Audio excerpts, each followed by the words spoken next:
the UN wants to reach the SDGs by 2030, so that's just 8 more years left. I think we are running out of time. Do you agree? Yes, but then I never expected that the SDGs would be reached by 2030. I think they have a value in the sense that they concentrate international and national action on key priorities. But unfortunately, they never deal with the true status quo, the real reason why we're not advancing sufficiently towards sustainable development. And that is the locked-in economic and social system under which we live. And I think without questioning that, without looking at ways to reform the status quo, I don't think we will reach those goals. In fact, I think that in a few more years, we'll start trying to forget them very quickly, and by 2028 we'll be busy formulating new goals for 2040. So I'm not optimistic about the SDGs, although they catalyzed a great deal of action, and certainly the world would be worse off if they had not been adopted and followed. So what could we do to accelerate change?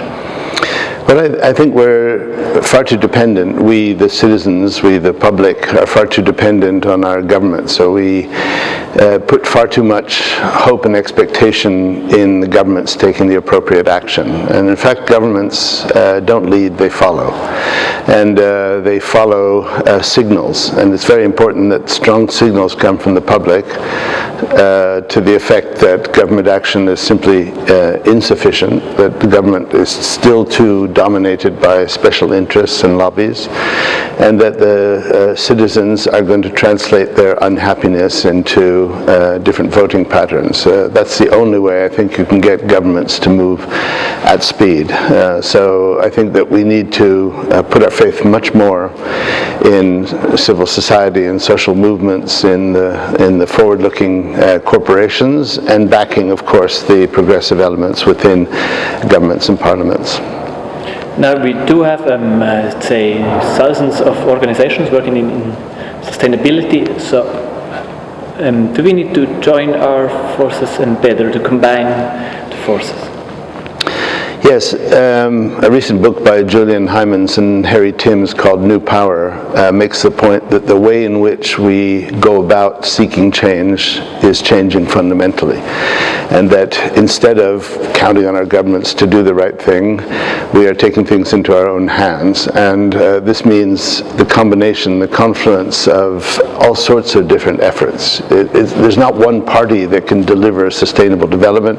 It has to be a movement. It has to be a requirement of society. And so new approaches to transformational change are based on networks, are based on sharing, coming together, adding up the voices and the power of the street to actually create a kind of movement that sweeps resistance out of the way and brings about the kind of change that sustainable development requires.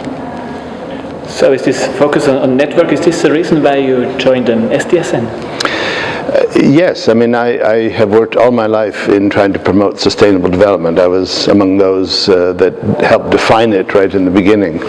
And so I have devoted my life and career to trying to advance sustainable development, and I am more and more clear that success will not come through the conferences of the parties of the Climate Change Convention or the Biodiversity Convention, but rather through building strong networks and establishing new standards and new accountability systems so that the interests of corporations, the interests of investors, and the interests of governments lies in advancing sustainable development rather than resisting it.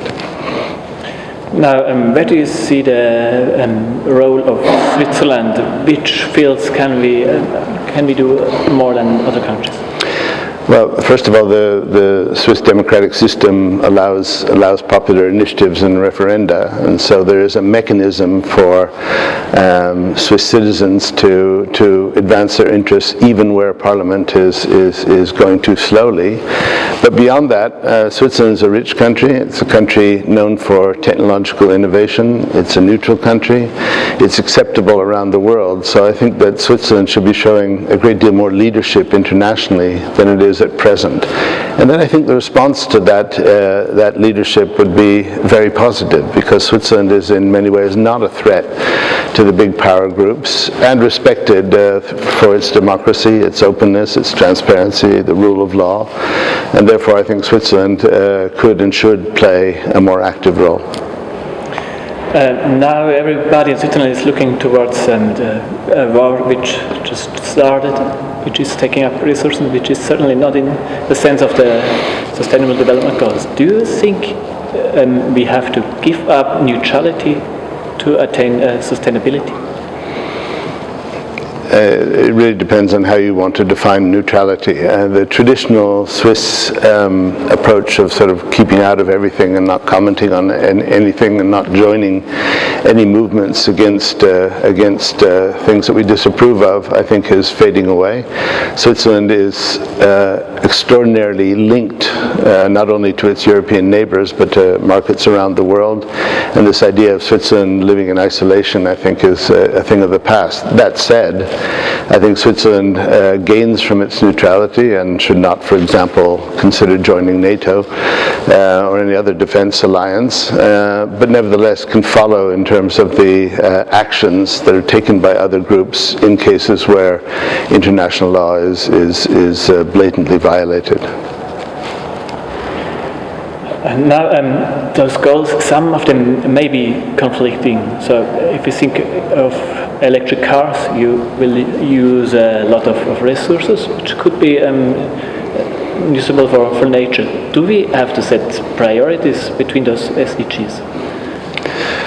No, I mean, the whole principle of the SDGs is that they are an integrated package, and they depend on one another and feed into one another. And I think that we need to ideally attain them all. The fact that there are trade-offs along the way, I think, is inevitable. But on things like the energy transformation or the food system transformation, I think that we have no choice but to go through it, and to go through it as quickly as possible, because the alternative is an acceleration of climate change. We talk about the disruptions of the Ukraine war. They are nothing compared to the disruptions that we're seeing already as a result of climate change. We saw last week temperatures in India reaching 45 to 50 degrees 2 months ahead of when the peak temperatures normally come. We're not in danger of climate change coming soon. We are living it now. And in a sense, the wars in Ukraine and elsewhere are a symptom of our systems breaking down. And we really have to ensure that sustainable development is achieved, because it's the foundation on which international peace can properly be built. Okay, so thank you very much also for having been with SDSN, and I hope that we can take some of your experience for our future work. Thank you, it's been a pleasure. I joined SDSN because, having worked internationally all my life, I wanted in retirement to focus more on Switzerland and my home community, and bring what I've learned back so it could be applied locally. So it's been a great honor and pleasure to serve SDSN.